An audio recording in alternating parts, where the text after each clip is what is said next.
Good morning, Nigeria. Good morning, world.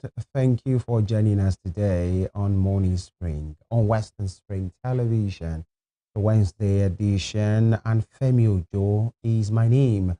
It is my great pleasure to know that you are here with us, where we talk about issues in the public space for the public good, looking through the headlines on the front pages of different papers and then making a sense of what is happening all around us nationally and subnationally, sometimes globally as well. In as much as about the public good, it is worth talking about, and that's why we're here saying it as it is here on Western Spring Television. And the lady in red is there. Good morning. Good morning, Femi. Good morning to you, Yeah. dear Nigerian, dear uh, viewer. Thank you for joining us today. It is the midweek installment of Morning Spring Western Spring Television. This is where we make light, make sense of conversations, of issues happening around you, uh, help you make sense of it. Name is Temitope Atijolaoluwala. All right, so much as usual to talk about today, and it's a lot actually. Mm, From politics to governance, from response of the government, because we heard, yesterday we talked extensively about the Nigerian state, the system, the infrastructure, and response, to issues and challenges, health issues, as we've seen, in which was non-existent mm, in the case of the late Ifunaya, who was, bitten by a snake or snakes, as the case may be, multiple bites. It was reported for him, and which, you know, um, she was moved around a couple of hospitals, mm, antivenom, and she passed on. And the Senate reacted to that. That particular issue was brought up in a motion yesterday at the National Assembly on the floor of the Senate, and a resolution was made around it. Unfortunately, it appears like something of national dimension sometimes would have to happen, and all of a sudden to look like, oh, there is response, people are working, and it will look like must something bad happen, mm. that will have a national outrage Yeah. before we know that, oh, something is not right somewhere, and this is not new. Sometimes you will see a death trap of a road. In fact, in Nigeria, we have roads, and some even be still be regarded as roads actually, because you pass through some spaces and you wonder if actually some persons came here overnight, you know, went there overnight to dig it up, and it's not because they dug it up, it's because it deteriorated over time. And what can we hear for some persons to say, they can move around in those places to have their work done by buying SUVs, because they have to work and all of those things. And so when something terrible happens, oh, all kind of languages and grammar and sympathizing words, condolences, and it will look like, oh, we are working. Let's work on these matter and all of those things. That's the case now, because we learned the Senate has urged the Health Ministry to ensure safe, affordable antivenoms, what's the other one that stings, scorpion, bite, and all of those things. Mm. Things that has to do with all those uh, venomous stuff and creatures and stings and anti-rabies. It must be available in every hospital. Like we just get to know, like these things are not there. Now, this is just about all of those things. How about other things? Mm. Must we wait? There are some, excuse me, there are some bridges in Nigeria that many persons have been shouting about. This is bad. There are some buildings that you will see that this is a disaster waiting to happen. Situations, but then it is what it is. Unfortunately, we lost Ifunaya before some Yeah. of these things. Senate, all of a sudden, more like a dog or a cat that will shake his body like this, shake off the dust and look like, okay, I'm alive right now. Mm. Must something bad happen before we do the needful? That's a Mm. big question. Yeah. Very true. Ifeanyi's death reminds me of the Arise TV news lady too that passed on. Yeah, a jump. Yes. And remember the jump. She didn't die immediately. It was also said, before interventions came and all of those. It's just about how reactive we are to situations. Mm. In 2025, Lagos State was, you know, in the news for several collapses, building collapses, Mm. and it was major in Mm. Lagos. I've yet to see or I've yet to find where the Lagos state government has said that there should be, a survey or a building check, a mass building check for all of several buildings that are going on, and the ones that have been built way before, old buildings, the ones that are under construction, all of those things. I've yet to find that. We'll wait till another collapse will happen, and this time, extremely major, probably in several stories, having several people who are right there in the building, and it's going to be massive. And that's where we find, the National Assembly or the State Assembly or the Lagos State government itself saying, or ordering some of these things. That's what we talk about, the fact that Nigerian government across board, from local to federal, are very, very reactive. This insurgency situation had been on. People had been talking before the United States president waded into the matter. And from there, we began to hear, promises. We began to see a government that could move into action. Is it that we just we just love our slumber and we need somebody to wake us up, somebody to remind us of our duty before we do it? Nobody needs to die, really. Sincerely, nobody needs to die. We just need to put systems in place. And that's why we keep talking about our systems, how they are failing, deteriorating. And I just hope that now, we've been talking about how the legal system too is seeming to have, no independence and autonomy and all of this. How we feel, people feel that the executive sort of seem to have this power, this influence on the legal system. It is happening now. We are beginning to see such issues now until this particular system deteriorates before we begin to talk, before we have civil society organizations really, really breathing heavily down the necks of the government. We need to do better. That's what we keep saying every day on the show. We're not seeing this insecurity issue. We're not seeing so many gains now.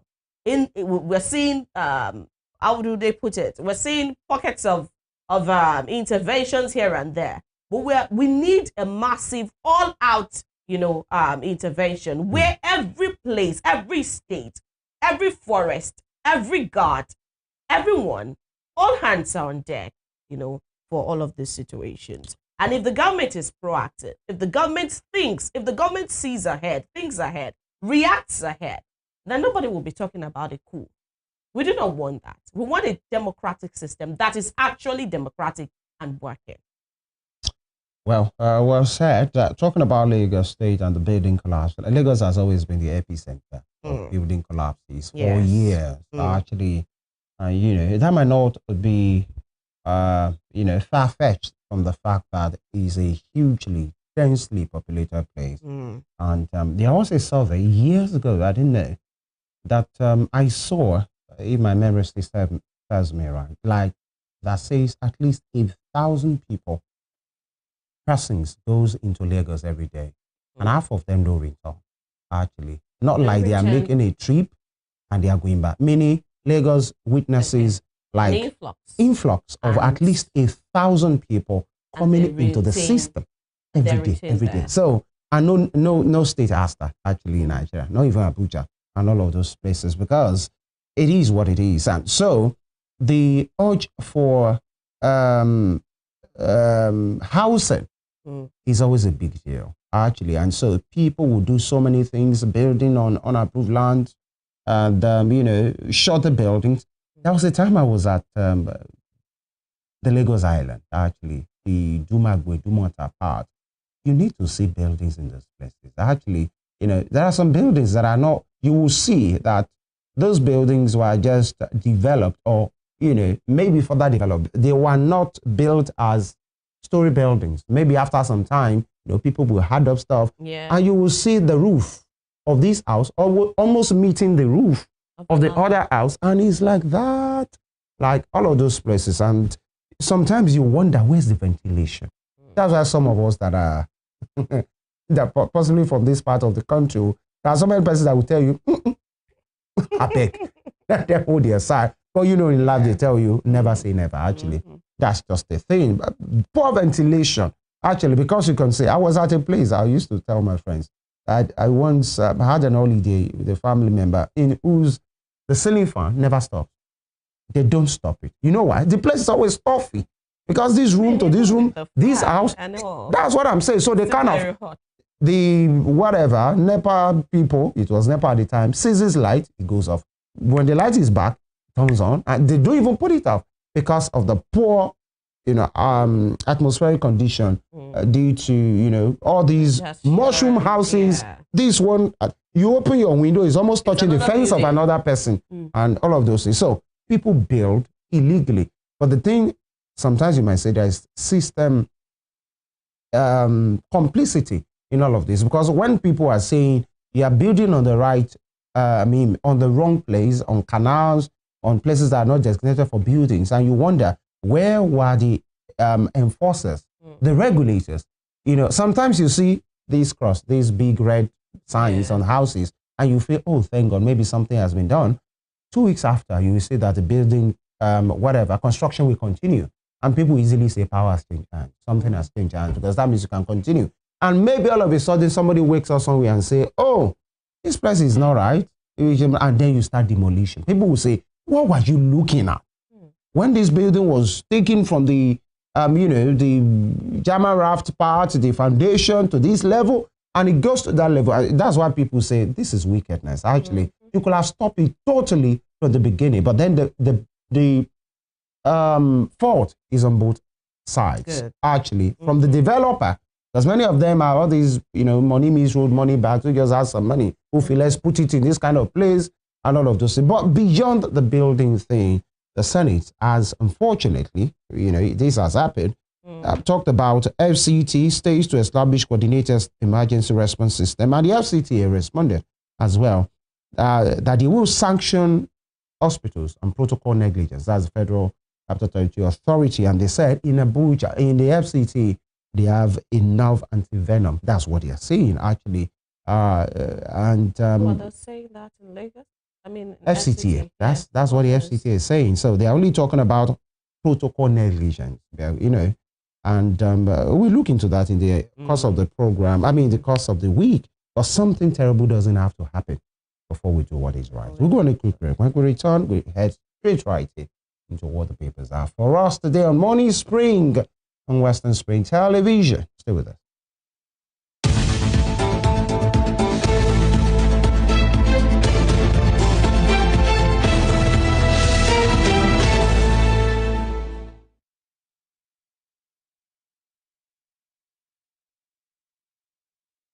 Right, we kickstart the newspaper segment from the Daily Trust. The Daily Trust today: hospital bill worse than cancer. Patient. Hospital bill worse than cancer. That's from a patient. Really, it can really be a lot. And below that, you have community celebrate a release of abducted bandits leader. I want to be sure I'm getting this right. Communities celebrate the release of abducted bandits leader. Really, the bandit leader was abducted and he was released, and the community are celebrating. Remember, that's what it is. I'm possibly you didn't hear what I said. Bandit community. Well, maybe that speaks to the fact that definitely is many persons are living in a place of in a state of helplessness, actually. So that's why some of them go for refuge with these bandits or whatever they call peace parley, to say, okay, what do you want? So that we can stay alive. So it will look like maybe there is a bandit leader in that community that prevents other sect of bandits from ravaging that place. Esprit de corps, that's what they say. Bandits, to say this is their own bandit leader who protects them from other commandos of bandits. Very absurd. I'm not saying it like he's looking nice, absurd. but is the state of the Nigerian security from head to toe. Is it not absurdity? It's absurdity. That's what we are talking about here. I read it again. That's why I want to be sure I'm reading the right thing. A bandit community, and their leader was released. Okay, it doesn't have to be. It doesn't have to be a community of bandits. Well, that's why details are very important. Exactly. You might want to pick up because a copy of this paper. This is actually a normal community, and they have bandits among them. They know them. They know where they live. They know how they move. Yeah. They know what they do. And this leader was released, and the community celebrated. Oh, sorry. Do you trouble? Do you think we're in a state of we don't know where bandits are? No. We are beyond that state. Hope you know. This is not a case of we don't know where bandits are. Well, the community knows them first. Everybody knows themselves. Are you? No. We are. That is 5 years ago, 4 years ago kind of conversation. We are no more in a state of we don't know where they are or we are looking for them. That's not the point. And everybody knows, except we are being hypocritical with this. People going in and out of the places. That brings us back to naming of the financiers. You know the bandits. What is the problem? Why are they so untouchable? That's a big conversation. We don't want to start this morning. Wow. Have you forgotten we spoke to some persons from Kwara when the abduction in Kwara was very heavy? Who said that what's it called, Eruku abduction? Yes. It was just possibly because they took so many people. He said it has been going on. People know that there were dens of these criminals, so especially in the outside. In that place. So it's not like people know that they usually do it. So what you do is don't move near the place until they came into the community to abduct mass of people. That's why it made news. It wasn't like that's the first time they got there. So we are not in a place where we don't know where they are. People even know them. That's why they go to them for peace parley, isn't it? Do you do peace parley with people from heaven? They know them. They reach out to them to say we want to. And when they are through with the meeting, they go back to where they came from. That's absurdity on its own. ICPC detains ex-NIMASA boss Jamu, as the case may be. NECO, 9,016 candidates engaged in malpractice. Shouldn't. Drivers missing as Boko Haram intercepts truck in Borno. That's a sad one. And just above that, you have the picture of the members of the 2026 batch A, Stream 1 of the National Youth Service Corps NYC during a training on fire fighting and prevention at their camps across the state. All right, and everybody should pick up any, skill. You might just find it handy at some point. And you have the camp in Nasarawa, the camp in Gombe, and the camp in Chikawa. That will be all from the Daily Trust. All right, let's check out the face of the Punch newspaper this morning. Electricity subsidy. Federal government to deduct 3.6 trillion naira from Federation account. As federal government begins sharing of power subsidy burden with states, local governments, 1.2 trillion naira to be deducted yearly. 1.2 trillion naira to be deducted yearly. Well, this subsidy was removed. That means the federal government is supposed to have more money. So what's this subsidy burden? Or power subsidy burden that the federal government is talking about? We talked about yesterday, and we talked about if there have been expenses incurred, or monies to be paid, then it probably is the right thing for the federal government to share the burden. But how did we come about this burden? You were subsidizing for people to buy at cheaper rates. Now you have the money. What exactly is this burden? Where did it come from? How did we incur the burden? Well, you can check out the details, more of the details on page 2 of Punch newspapers this morning. Below that, NPO to Tinubu regulate foreign platforms or lose Nigerian media.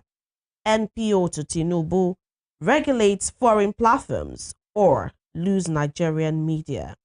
Convention showdown. PDP governors resist weakest blocks.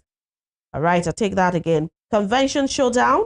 PDP governors resist weakest blocks move to dismantle committees. That is on page 2 of the Nation newspaper as well.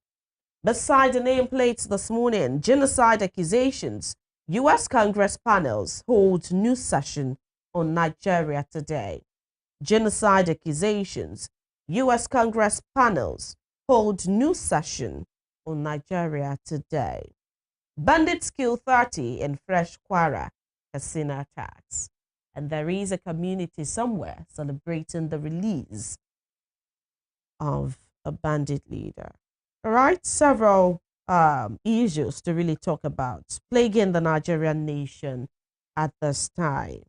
But I'll be talking about some of these in the coming days. The Punch newspaper has the headlines this morning. Right, while we move ahead to Nigerian Tribune newspaper this morning, the banner headline here says PDP crisis, Makinde fires another shot. And the riders, we won't allow anyone to hold PDP down, he declares. Abdurrahman-led camp fixes March 29, 30 as new convention dates. Party's management staff, workers, institutes declare loyalty to Turaki-led National Working Committee. Party's management staff, workers, institutes declare loyalty to Turaki-led National Working Committee. The details of that story is right there on page 3 of the Punch newspaper this morning. All right, on health, 4 in 10 cancer cases preventable, says WHO. Beside that, 54% of Nigerian minors buy alcohol themselves. That's according to NAFDAC. You can find that on page 16 of the Nigerian Tribune newspaper this morning. Just below the nameplates, Naira gains against dollar closes at 1,372.91 Naira per dollar. Right, terrorism financing. Federal government arraigns Malami son on 5-count charge. Details of that is on page 2. Above the nameplate, guessing game continues as Senate fails to pass Electoral Act at said promise. Guessing game continues as Senate fails to pass Electoral Act at third promise. Senate proposes new revenue formula to favor federal government. Senate proposes new revenue formula to favor federal government. All right, that's another absurdity right here captured on the face of Nigerian Tribune newspaper this morning, where states, where nations are, giving more power to other government, to state governments. We're having the Senate in Nigeria moving to give a new formula that will give more, that will favor the federal government, either with power or, with revenue generation. But that's it right there on page 2 of Nigerian Tribune newspaper this morning. All right, from the Nigerian Tribune, we move to the Punch. Punching it with a big bold headline: electricity subsidy. Federal government to deduct 3.6 trillion naira from Federation account. Federal government to deduct 3.6 trillion naira from Federation account with the rider as federal government begins sharing our past subsidy burden with states. Local governments, 1.2 trillion naira to be deducted yearly. I'm wondering how these will end at the end of the day. Because, all right, the time shall tell, that's what they say. And below that, you have the picture of the Vice President, Kashim Shettima, the Gambian President, Adama Barrow, the President of the Republic of Equatorial Guinea, Teodoro Mbasogo, the Minister of Defense, General Christopher Musa, retired, and other African leaders at the 9th International Energy Summit in Abuja on Tuesday. All right, just beside that, NPO to Tinubu, regulate foreign platforms or lose Nigerian media. NPO to Tinubu, regulate foreign platforms or lose a Nigerian media, whatever that means. And below that, convention showdown, PDP governors resist Wike bloc's move to dismantle committees. Convention showdown, PDP governance resist Wike bloc's move to dismantle committees, page 2 of the Punch has start and top strip. On a rather sad note, bandits kill 30 in fresh Kwara casino attacks. Bandits kill 30 in fresh Kwara casino attacks, and below that, genocide accusations. U.S. Congress panels hold a new session on Nigeria today. Genocide accusations.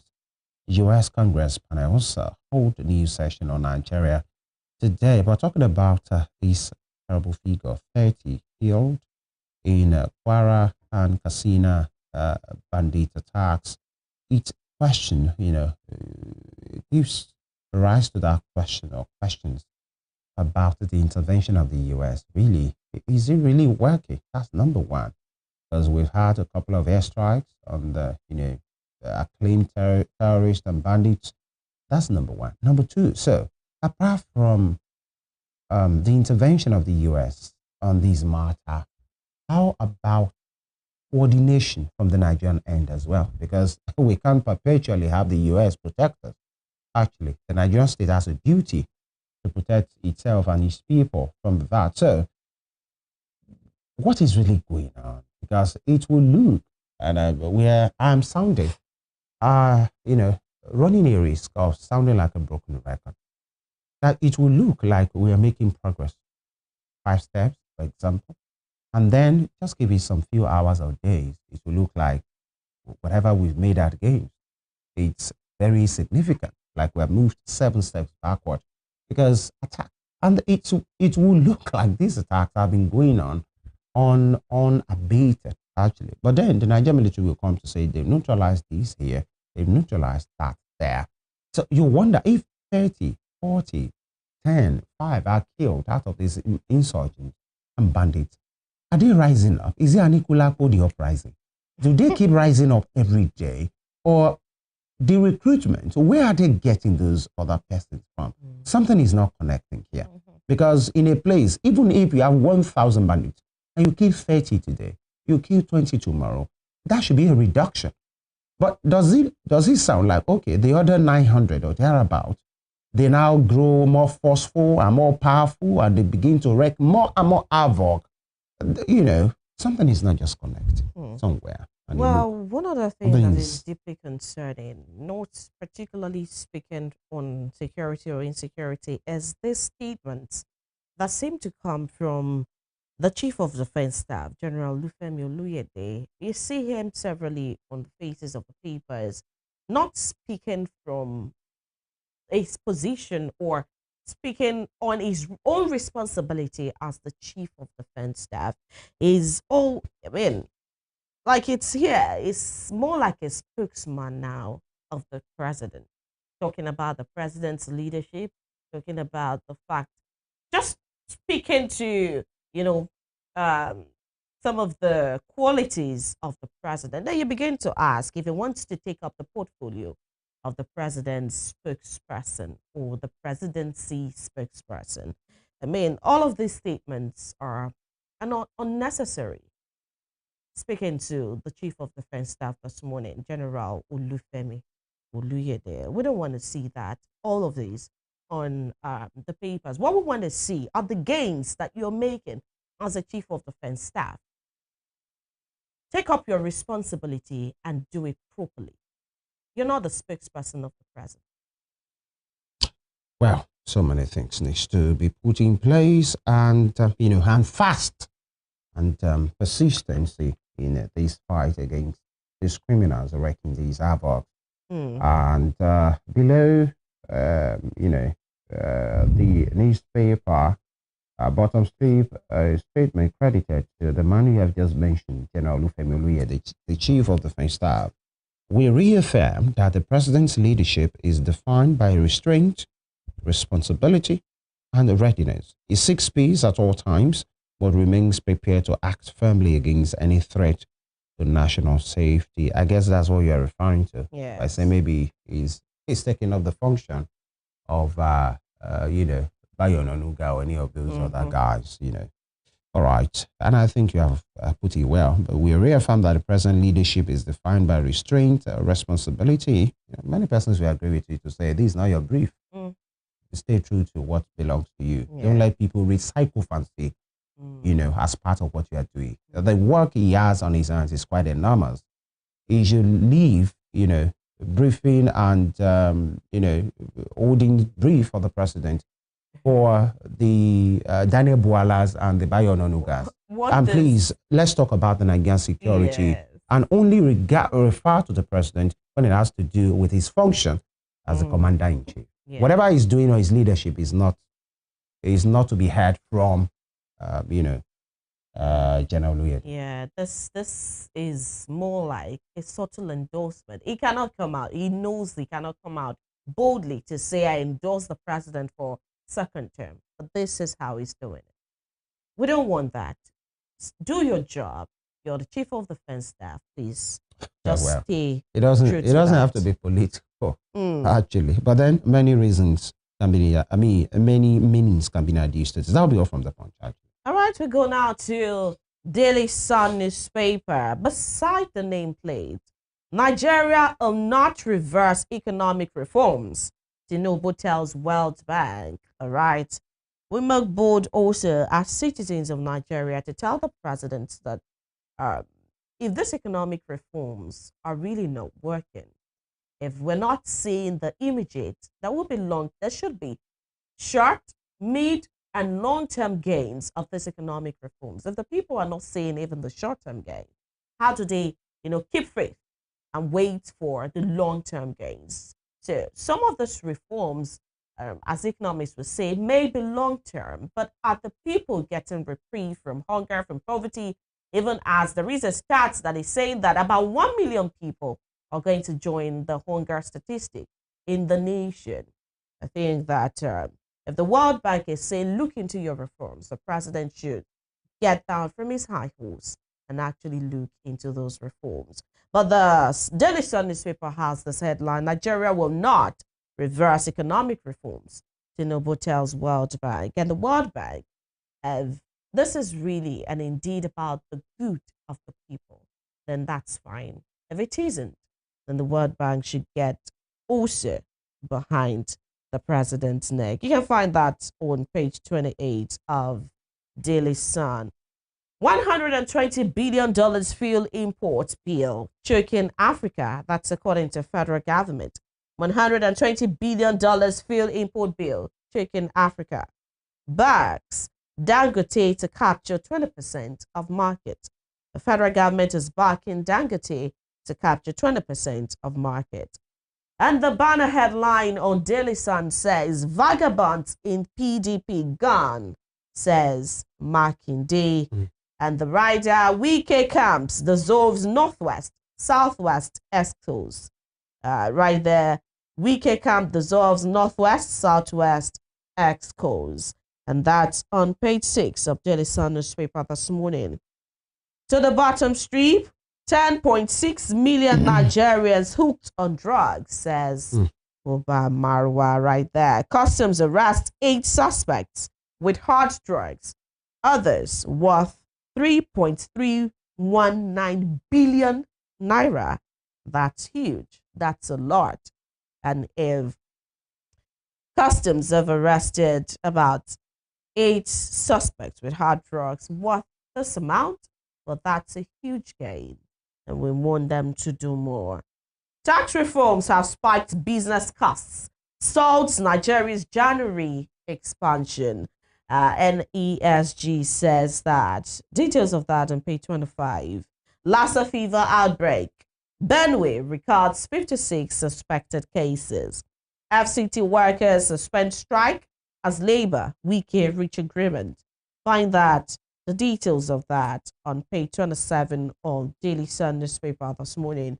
Those are the headlines making the face of Daily Sun newspaper this morning. All right, so much to really look into and talk about. We take this quick break right now. When we return, we speak to issues, especially what's coming from Oyo and of course from Abuja, as far as opposition politics, especially PDP, is concerned. Stay with us.